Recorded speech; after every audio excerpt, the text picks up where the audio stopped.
In today's video, I'm going to teach you how to change permissions in Outlook. This process is essential for managing how others interact with your calendar. By adjusting permissions, you can control who sees your schedule and what details they can access. Let's get started. First, open Outlook and navigate to the calendar.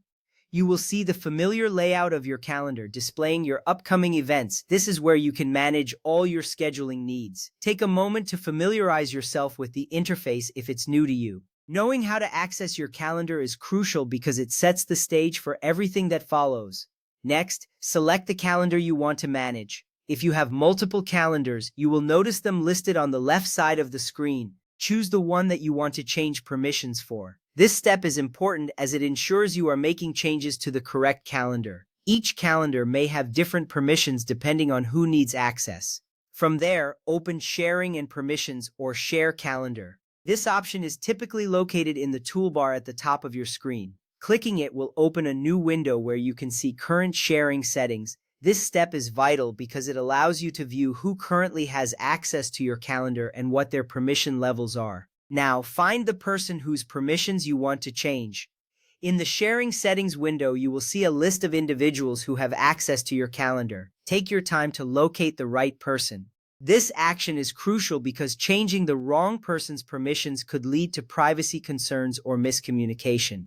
Once you have found the individual, choose a new permission level. The options include Can View When I'm Busy, Can View Titles and Locations, Can View All Details, Can Edit or Delegate for eligible work or school accounts. Each option provides a different level of access and control. Selecting the right permission level ensures that your calendar remains secure while still allowing necessary visibility. After choosing the appropriate permission level, be sure to save your changes. You will typically find a Save button at the bottom of the Sharing Settings window. Clicking this ensures that your new permissions take effect immediately. This little step saves you a lot of time later by ensuring that all users are updated with the correct access. It is important to note that available permissions may vary depending on your Outlook version. Additionally, whether you are using a personal work or school account can also affect the options presented to you. Being aware of these variations can help you navigate the permissions more effectively. With that ready, you have successfully changed the permissions for your selected calendar. This allows you to maintain control over your schedule while sharing it with others.